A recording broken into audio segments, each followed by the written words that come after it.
Hey, so if you've ever wondered what I train with, what type of food I train with during my clicker training / positive reinforcement focused training sessions, this is going to be the video for you. I'm going to show you all of the different types of food that I might use in my normal training sessions. These are just like on average, this is what I use. It's the most common thing that I use. And if you're not sure what clicker training or positive reinforcement is, check out my other videos or my website with more information. But today we're going to be taking a look inside my training pouch and what type of food I train with and what's in there on a daily basis. Okay, first I want to do a shout out to the training pouch that I use. This is a pouch from the Trainer's Pouch. It's their original size. It's silicone and fantastic. I have so many of these. I have them in purple, blue, pink, and black. It holds a lot of training pellets. You can use it for any animal, whether it's dog, horse, cat, doesn't matter. This is just a great pouch. It's really works so well for wet food. If you have anything that is soaked or wet, like I will show you here in a minute, something that I use. It's really easy to clean out. You just spray it out, let it dry, and it's ready to go again. And it just has a belt that you strap around. You could also use your own belt if you wanted, but this is a really great pouch and it holds all of the food that I need for one training session, sometimes more than one.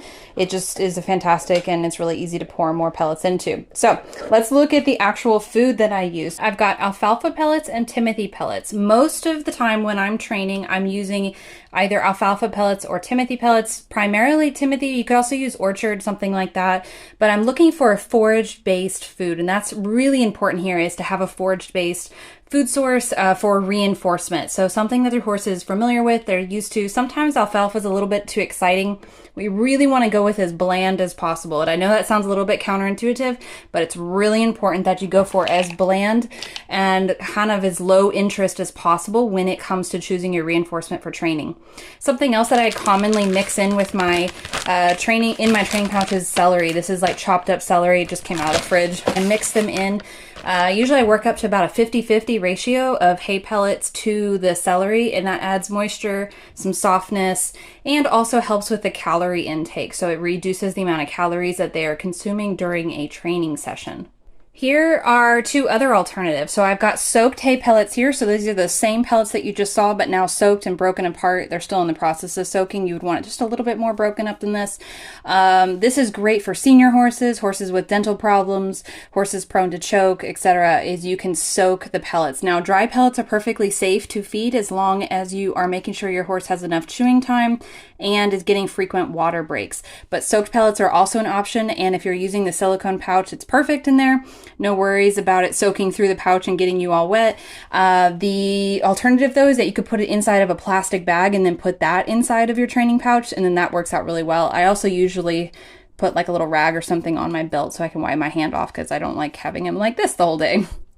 The other thing I'll do is, instead of a training pouch, I'll use like a bag, like a big style bag like this, and stuff it full of hay or alfalfa or a mixture of whatever the horse is comfortable with and is low value for them, meaning that it's not ultra exciting, but is also of interest as well. And I'll just kind of sling this over my shoulder and I'll use this for training. So I'll actually grab like small handfuls of the hay and use that as the reinforcement instead of the pellets. I use this quite often with horses that find pellets to be very exciting and a little bit too exciting, or maybe they're not used to eating pellets. So a lot of feral horses or young horses are not used to eating pellets, and so they may do better with a loose hay like this.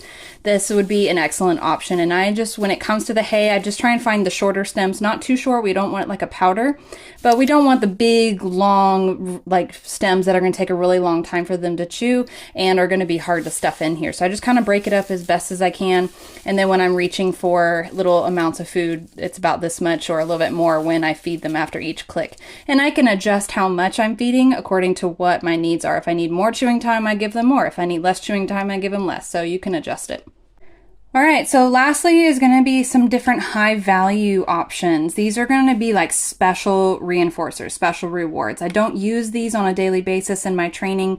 One, because it's really expensive to go through that many, as many as I do during training with really high value like this.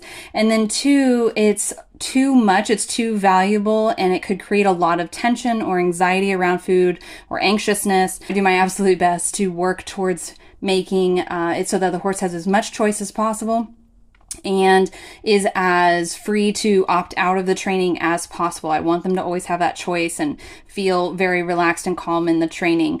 So part of that is working with very low value reinforcers like these, so it's not super exciting. And the other part of that is making sure that my horse has 24/7 forage available even during training. So I'll have hay available to them really close to where we're training or under their feet. And I make sure that the food that I'm training with is almost the same value as the food that is freely available, so that I know when they are engaging in training, it's because they're choosing to, because they could freely access that reinforcer elsewhere. They don't have to engage. One thing I want to say though about these high value or higher value options though is that they are still very low sugar. So we got low sugar snacks, so low NSC, no molasses, no added sugars, all natural ingredients. This is a bunch of herbs inside of here. So when you're choosing something that's higher value, please stay away from things that have a lot of sugar, added flavors, etc. Horses really enjoy blander things. They are, plant eaters, and so boring is kind of their thing as far as when it comes to food. So do keep in mind that we don't need to be using a lot of molassesy things, a lot of sweet things. Every once in a while is like a, I love you, kind of, you're such a great horse, as a special treat. No problem. I'm talking about during training though. So I wanted to show you guys an example of what it kind of looks like when I got it all mixed up. I've got the alfalfa and the celery in here. I've got it mixed up pretty good. I put it in this bag first and shook it up really good, and that's the food I'm going to use for training for the next couple of sessions. So that's just an easy way that I do it. This is how I go into my training sessions. It's super easy, and yeah, now you know. All right, guys, I hope this was helpful. If you like videos like this, please comment and like the video and share with your friends. Please let me know if you have any questions about training with food, with positive reinforcement, clicker training. I'm happy to answer them. And I also have a lot of really great resources on my website and my online academy. And I also offer consultations as well. So feel free to reach out, and I will see you guys in the next video.